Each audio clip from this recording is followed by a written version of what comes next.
Bismillahirrahmanirrahim. Assalamu alaikum to all of you. Welcome to our channel Studyhood. As you know, in our last section we have started a new chapter regarding the empirical biology, and that was the life process in animals and plants.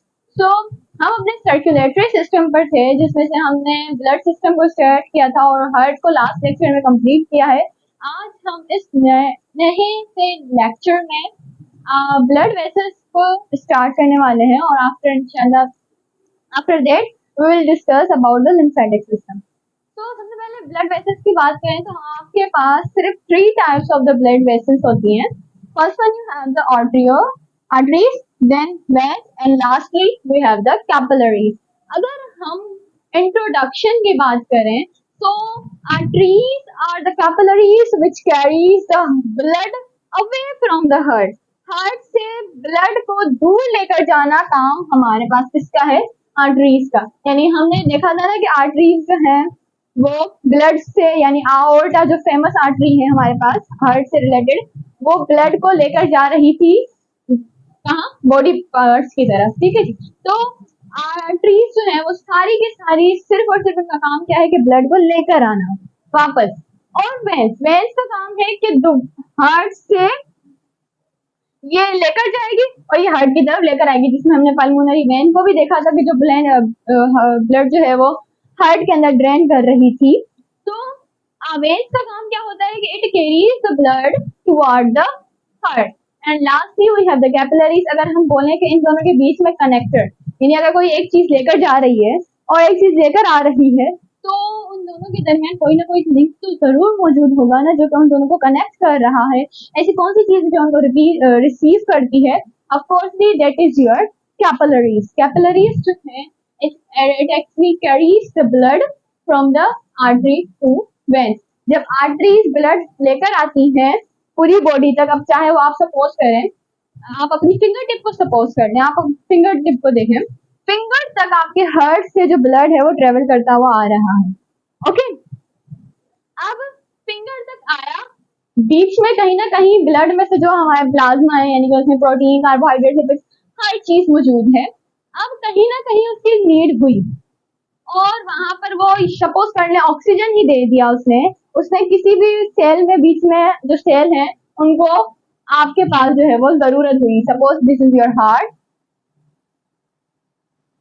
ये आपकी heart है और ये जा रहा है आपके hand की, हम फिंगर टिप की बात करें। अब सपोज करें यहाँ पर एक सेल था जिसे ऑक्सीजन की नीड थी, उसने ऑक्सीजन उठा लिया। यहाँ पर एक सेल था जिसे प्रोटीन की नीड थी फॉर द आरएनए। उसके बाद कोई और सेल कंसीडर कर ले कि जिसे ग्लूकोज की नीड थी। अब ये सारी चीजें ब्लड के अलोंग भी तो ट्रेवल करती हुई आती हैं, हमने डिस्कस भी किया था। तो अब फिंगर टिप तक पहुंचने तक उसने कितनी सारी चीजों का नुकसान कर दिया। अब एज ए रिजल्ट अगर इसने ऑक्सीजन लिया है तो ऑफकोर्स इसमें कार्बन डाइऑक्साइड छोड़ेगा, और जो कि बहुत ही ज्यादा मिकदार में होता है, क्योंकि आपको पता है हमारे बॉडी सेल्स को ऑक्सीजन कितना नीडी है, और उसके साथ साथ वाटर भी। तो वाटर भी तो ब्लड के अंदर अलोंग ही ट्रेवल करता है। अब यहाँ तक आया, सपोज करें ये फिंगर टिप तक आ चुका है यहाँ तक। अब दोबारा फिंगर टिप से हार्ट तक का सफर, यहाँ पर जो चीज इनको कनेक्ट करेगी ना वो बेसिकली कैपिलरीज होंगी। अब जो वो खून जो है वो ब्लड जिसमें से सारे न्यूट्रिएंट्स चले गए हैं और सिर्फ आपके पास जो है वो डीऑक्सीजनेटेड ब्लड मौजूद है। अब ये दोबारा ट्रेवल करता हुआ जाएगा हार्ट की तरफ with the help of the veins. लेकिन इनको बीच में कनेक्ट किसने किया? आपकी कैपिलरीज ने, जिसने आर्टरी से लेकर वेन तक का ब्लड का सफर करवाया। ठीक है जी। तो ये ऐसी सबसे स्मॉलेस्ट याद रखिएगा हमारे पास कैपिलरीज है। अब इनके स्ट्रक्चर की बात करते हैं। स्ट्रक्चर देखिए, अगर सपोज करें ये आपके पास एक वेन है, ये वेन के आपके पास लेयर्स हैं। ठीक है, सबसे अंदरूनी लेयर, सबसे इनर मोस्ट हम अंदर से बाहर की जाने जा रहे हैं। ठीक है, अब inner most layer of your capillary, आप बोल सकते हो आर्टरी या वेन, वो है आपके पास endothelium. Actually it is present in these three all, तीनों के अंदर आपके पास ये प्रेजेंट है। यहाँ पर अगर आपको करेक्ट का ऑप्शन दिखाई दे रहा है टिप का, तो ये शो कर रहा है कि यार it is present in it. ठीक है, अगर क्रॉस का ऑप्शन आ रहा है तो मतलब कि यहाँ पर नहीं। उसके बाद एंडोथीलियम, अगर सपोज करें एंडोथीलियम है, इसके ऊपर वाली जो लेयर होगी उसे हम बोलेंगे मसल टिश्यू। मसल टिश्यू जो है वो अगर हम इसको समझें तो ये वेंस के अंदर प्रेजेंट होता है। अगर वेंस के अंदर ये 1x वन टाइम मौजूद होगा तो उसका 4 टाइम्स डबल वो किसके अंदर मौजूद होगा, ऑफकोर्सली आर्टरीज के अंदर, और कैपिलरीज के अंदर मसल टिश्यूज नहीं होते। ठीक है जी, दिस वाई ये हमारे पास सबसे स्मॉलेस्ट होती हैं और आर्टरीज सबसे लार्जेस्ट होती है, अच्छा, उसके बाद इलास्टिक टिश्यू बहुत वेरी करता है हमारे पास। इलास्टिक टिश्यू जो है वो इलास्टिसिटी प्रोवाइड करता है। और अगर हम बात करें कि ये 1 टाइम है या ये 1 टाइम, आप सपोज कर लो, इन दोनों से 4 गुना ज्यादा हमारे पास इलास्टिक टिश्यू आर्टरीज के अंदर मौजूद है, इसीलिए सबसे ज्यादा इलास्टिक जो है वो आपके पास ब्लड वेसल आर्टरी है। Okay, next we have the connective tissue, यानी कि अगर आपके पास ये आ गए इलास्टिक टिश्यू मसल टिश्यू के बाद, फिर आपके पास आएंगे कनेक्टिव टिश्यूज, जो कि आपके लास्ट। अब कनेक्टिव टिश्यूज जो हैं basically they are present in all of them. Elastic tissue हमारे पास जो है वो कैपिलरीज के अंदर मौजूद नहीं थे, लेकिन कनेक्टिव टिश्यूज जो है वो कैपिलरीज के अंदर मौजूद होते हैं। लास्टली हम इनकी बात करते हैं डायमीटर की, कि कितनी चौड़ी हो सकती हैं। कनेक्टिव टिश्यूज की प्रेजेंट की वजह से वेन्स जो हैं एक्चुअली दे आर लार्जर, इनके पास जो है वो सबसे ज्यादा डायमीटर मौजूद है। इंटरनल डायमीटर की बात कर रहे हैं हम, याद रखिएगा। और आर्टरीज के अंदर चूंकि कनेक्टिव टिश्यूज जो हैं वो आपके पास थोड़े से कम तादाद में मौजूद हैं as compare to the veins, it is smaller. और अगर हम कैपिलरीज, तो ये तो बिल्कुल ही स्मॉलेस्ट होंगे, क्योंकि ना इनके अंदर आपके पास मसल टिश्यू मौजूद है, ना ही आपके पास इलास्टिक टिश्यू मौजूद है। अब बात करते हैं वॉल्स की। एक्चुअली वॉल्स जो होती हैं वो ब्लड के कैपिलरी ब्लड वेसल्स के अंदर मौजूद होती हैं, ताकि वो रोक सकें back flow of the blood, back flow of blood से वो प्रिवेंट कर सकें। It prevent from the back flow of the blood, blood दोबारा ना जाए। अगर वो अलोंग करता, ट्रेवल करता, वो आ रहा है अलोंग द आर्टरी, सपोज करें अब यहाँ तक वो पहुंच चुका है, अब वो जाना चाहिए किसके जरिए, वेन्स के जरिए। यहाँ पर एक पर्टिकुलर सिस्टम है ना, तो उसको उसी के अकॉर्डिंग जाना चाहिए। अब ये यहाँ पर वाल्स मौजूद होंगे, यानी अगर खून जो है कोई आने वाली चीज जो है वो अंदर की साइड चली जाए तो उसका बैक फ्लो रोकने के लिए वॉल्स हैं। अब वो वॉल्स किसके अंदर है, वो आर्टरीज के अंदर नहीं है, याद रखिएगा, आर्टरीज के अंदर एब्सेंट है। They are only present in the veins, while they are not present in the capillaries as well। ठीक है जी, तो ये स्ट्रक्चर के कुछ पॉइंट्स हैं हमारे पास जो आपने याद करने हैं। अब हमारे पास आ जाते हैं हम इनके फंक्शंस पर। इनका फंक्शन क्या है, हम सब फीचर्स का क्या डिस्कस करेंगे, कि ये कैरी करता है ऑक्सीजनेटेड ब्लड या deoxygenated blood. via it carries the oxygenated or deoxygenated blood। Arteries की तरफ बात करते हैं हम। आर्टरीज हमेशा याद रखिएगा, they carry oxygenated blood, but major exception क्या है, हार्ट के केस के अंदर इसके पास जो है वो पल्मोनरी आर्टरी जो है वो आपके पास ब्लड जो है वो ऑक्सीजनेटेड ब्लड नहीं लेकर जाती। और एक और यूटेरस के साथ अलोंग अटैच होती है आर्टरी, और वो भी ऑक्सीजनेटेड ब्लड नहीं, वो डीऑक्सीजनेटेड ब्लड को कैरी करवाती है। तभी तो देखें वहां पर वॉल्व प्रेजेंट नहीं है, इसीलिए यहाँ पर ऐसा, लेकिन वॉल्व यहाँ पर भी प्रेजेंट है, लेकिन फिर भी except the pulmonary vein, all veins carries the deoxygenated blood. तो ये एक मेजर एक्सेप्शन का केस है।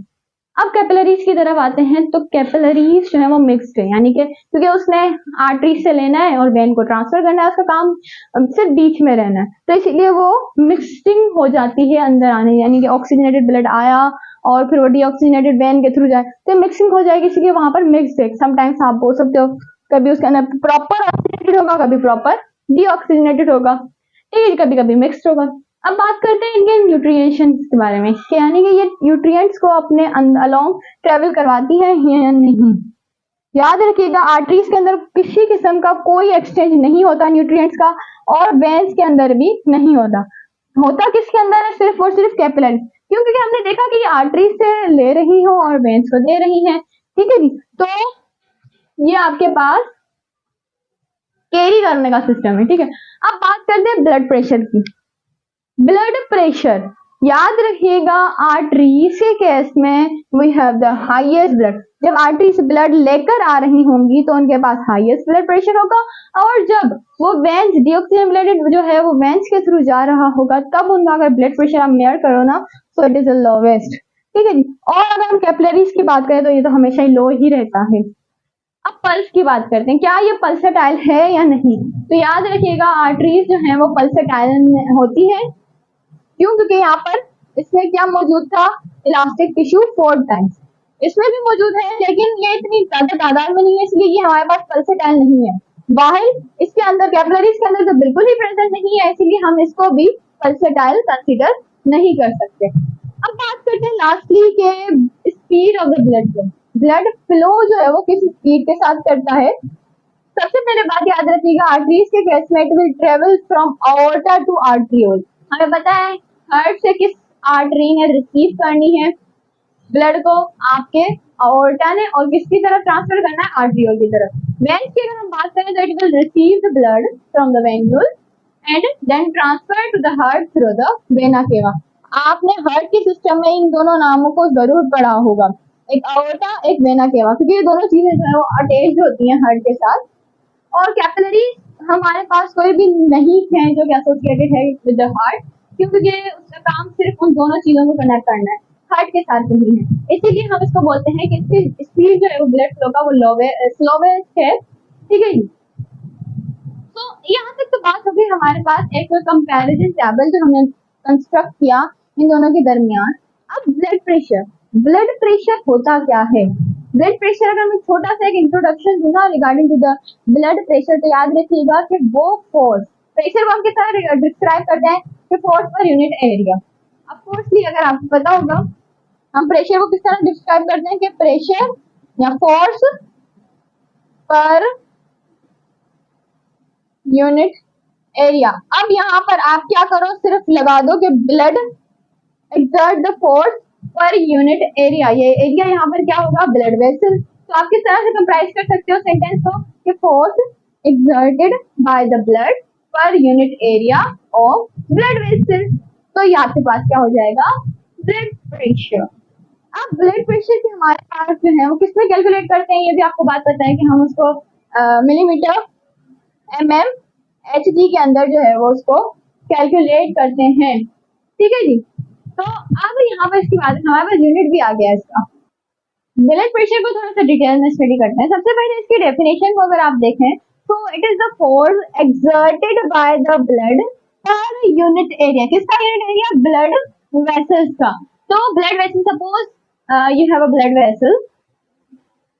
अब इसका अगर आप पर यूनिट, अगर आप इसका एरिया ये कंसीडर करते हो तो इसके अंदर रेट कितना, रेट ऑफ ब्लड बोले आप, या वो ब्लड जो है वो कितनी फोर्स एक्सर्ट कर रहा है, बेसिकली इस चीज को हम बोलते हैं ब्लड प्रेशर। अब ब्लड प्रेशर हमारे पास 2 टाइप का होता है, एक होता है सिस्टोलिक प्रेशर, एक होता है डायस्टोलिक। अगर आपको याद हो थोड़ी देर पहले ही हमने अपने लास्ट लेक्चर में डिस्कस किया था हार्ट वाले सेक्शन में कि हमारे पास आर्ट्रियल सिस्टोलिक था और वेंट्रिकल सिस्टोली और आर्ट्रियल डायस्टोली और आर्ट्रियल वेंट्रियल डायस्टोली। तो उन दोनों के अंदर यानी कि आर्ट्रियल सिस्टोली और वेंट्रियल सिस्टोली का प्रेशर जो होगा आपके पास, वो आपके पास तकरीबन कितना होगा, आपके पास 120 मिलीमीटर Hg यानी मर्क्यूरी।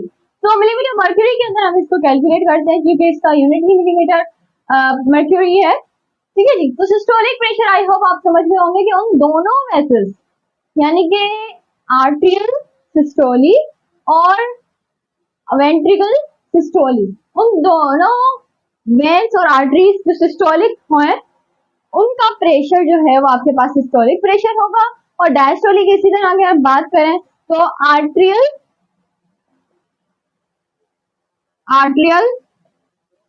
डायस्टोलिक और वेंट्रिकल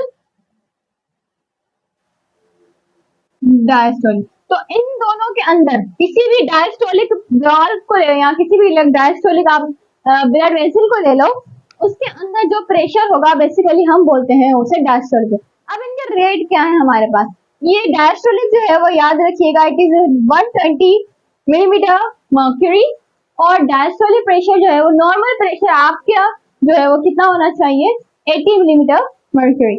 तो इसके अलावा हमारे पास जो ब्लड प्रेशर के पेशेंट्स होते हैं जिनका ब्लड जो है वो काफी ज्यादा हाई रहता है, और कुछ ऐसे होते हैं जिनका ब्लड प्रेशर जो है वो हमेशा लो की रेंज में ही रहता है। ठीक, तो ये हमारे पास ही आ जाते हैं सिस्टोलिक और डायस्टोलिक। सिस्टोलिक आपका नॉर्मल किसी भी एज में हो आपका 180 होना चाहिए, और डायस्टोलिक आपका प्रेशर जो नॉर्मल है वो 80 होना चाहिए। अगर इससे कम होता है तो आप एक लो ब्लड प्रेशर के पेशेंट हो, अगर इससे हाई आप फेस करते हो तो आप एक हाई ब्लड प्रेशर के पेशेंट हो। अब पल्स पल्स प्रेशर क्या होता है, हमने डिस्कस किया था पल्स प्रेशर, ब्लड वेसल्स का पल्स प्रेशर। पल्स प्रेशर क्या होता है, सिस्टोलिक प्रेशर को आप माइनस कर दो डायस्टोलिक प्रेशर से। किस तरह से करते हैं, अभी सिस्टोलिक हमारे पास कितना होना चाहिए 120, माइनस कर दो आप 80 से, so firstly the answer you will get the 40 millimeter mercury, यानी कि आपका नॉर्मल पल्स प्रेशर जो है वो 40 मिलीमीटर मर्क्यूरी होना चाहिए। पल्स प्रेशर क्या है, actually it is the difference of the systolic pressure and the diastolic pressure. अब एक और पॉइंट, एक अहम पॉइंट अगर मैं बोलूं तो वो क्या कि रेट ब्लड का फ्लो जो है ना वो याद रखिएगा हमेशा अओर्टा से वेना केवा की तरफ जाता है। हमने डिस्कस किया था कि अओर्टा यानी कि ब्लड से और हार्ट अगर ये सपोज करें, ठीक है जी, हार्ट के आर्टरीज हैं, ये उसकी वेंट्रिकल्स।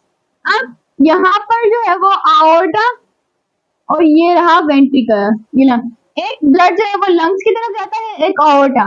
तो याद रखिएगा अओर्टा की तरफ जब ब्लड जाएगा, अब ये अओर्टा का काम क्या होता है हमें पता है, इसका काम है हार्ट से ब्लड लेकर पूरी बॉडी तक राउंड करवाना।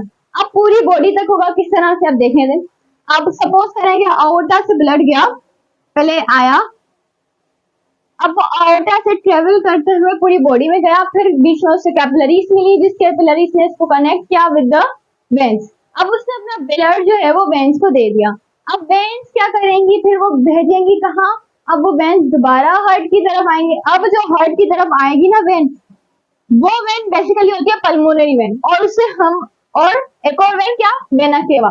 तो वेना केवा के अलोंग जो है दोबारा वो हार्ट के अंदर ड्रेन होता है ब्लड। यानी आपने देखा कि सफर किस तरह से ब्लड का शुरू हुआ, एक साफ खून, यहाँ बोल सकते हो ऑक्सीजनेटेड ब्लड जो है वो अओर्टा के थ्रू ट्रेवल करता गया, suppose this is your body, and दोबारा आया into the through the vena cava. तो ब्लड का सफर यानी journey of the blood continue from the aorta to the vena cava. अब यहाँ पर मैं जर्नी नहीं बोल सकती क्योंकि ये दोबारा रिपीट करता रहता है, ये अपना सफर हर पल रिपीट करता है, यानी कि 72 टाइम्स पर मिनट ये अपना ये जो प्रोसेस है वो कंटिन्यू रखता है। ठीक है, अब यहाँ पर हम इसको ग्राफ से समझते हैं। ये क्या है आपके पास 120 यानी कि जब इसने हार्ट को यानी ऑर्टा के अंदर था तो इसका प्रेशर कितना था 120। याद रखिएगा ये स्केल जो है ना ये मिलीमीटर मर्क्यूरी के अंदर है हमारे पास, बाय एक्सिस के अलोंग स्केल जो जा रहा है।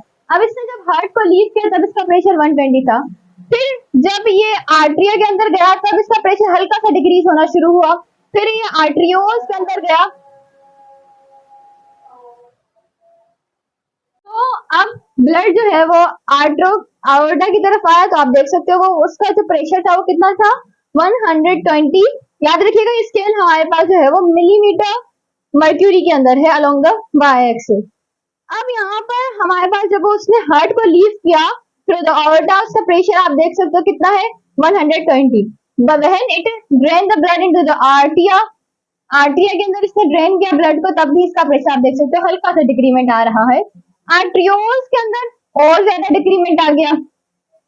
फिर आप देखो कि एंटी यानी वेन्स से कैपिलरीज के अंदर अगर ये ट्रेवल करेगा तो इसका जो है वो मिनिमम 80 आएगा। ठीक है, ये ग्राफ थोड़ा सा प्रॉपर नहीं बना, तो इसका यहाँ तक 80 आना चाहिए।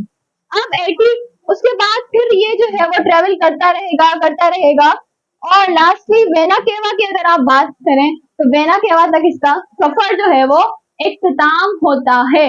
और वेना केवा का हमारे पास कोई प्रॉपर फंक्शनली प्रेशर नहीं है, क्योंकि यहाँ पर अभी ब्लड जो है वो अपनी एंडिंग स्टेज पर पहुंच चुका है।